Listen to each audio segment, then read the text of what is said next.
Selasa kita kunjungan ke kecamatan, kantor kecamatan. Saya memang minta kepada Pak Camat untuk kami akan tinjau lapangan.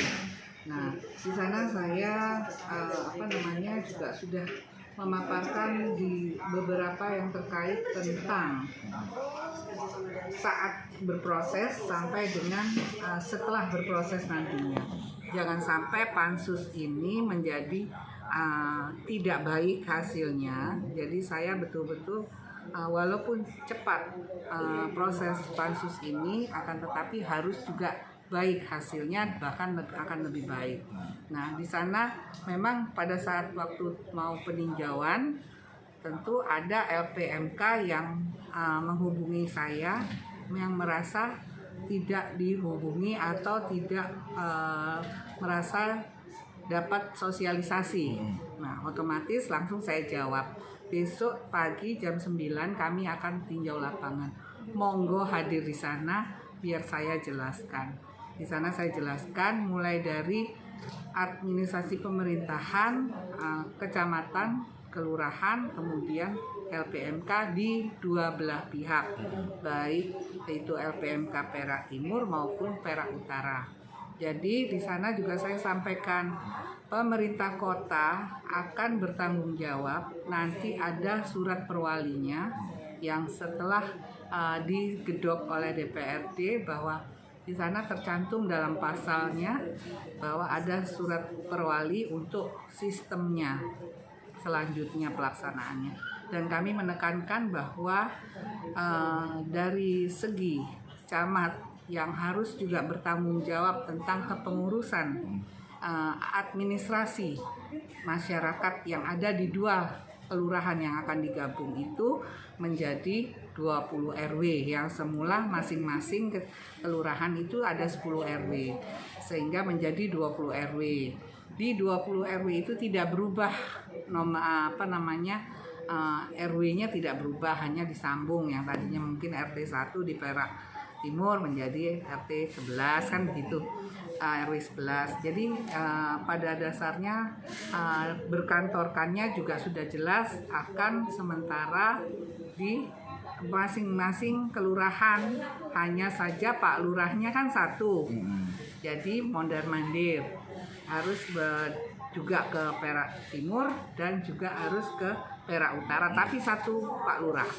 Ya, dalam nanti kalau setelah sudah penggedokan.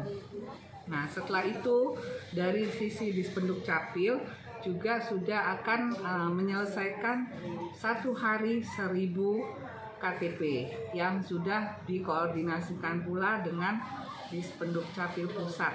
Ya, jadi sama Kemendagri juga mereka sudah bersurat akan ada penggabungan dan segalanya. Saya pikir sudah clear untuk jajaran pemerintah kota juga dengan akademisi dari pemerintah kota, dan dari pansus sendiri kami sudah memanggil staf ahli untuk pakar untuk menyampaikan hal ini, dan mereka juga berpendapat bahwa ini hal yang biasa, Bu, karena memang jajarannya ada yang di bawah 0,4 sampai 0,5 km, sehingga itu yang harus digabungkan.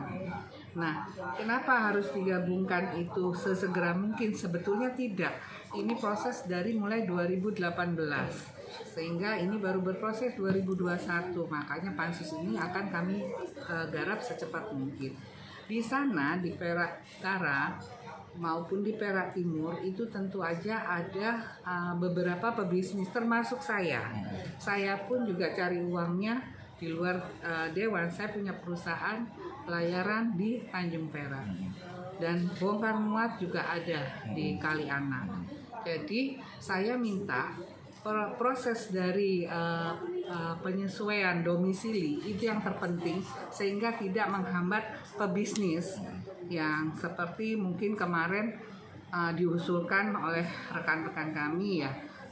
Juga kami sudah mengundang asosiasi yang ada di Tanjung Perak seperti Ketua INSA, Indonesian Nationality Shipping Association, itu juga sudah kami undang.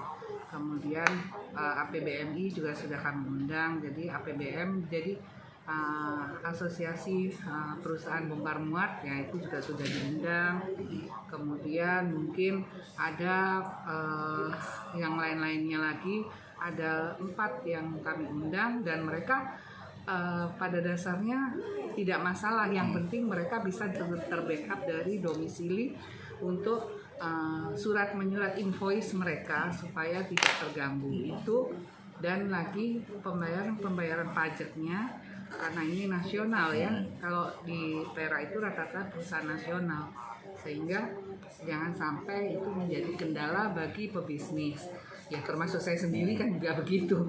Dan saya berusaha beri pelayaran itu mulai saya muda tentunya, dan itu akan jadi kendala, tapi sebetulnya tidak akan jadi kendala apabila administrasi pemerintah kotanya itu konsisten dan komit dengan adanya terjadinya penggabungan 2 kelurahan.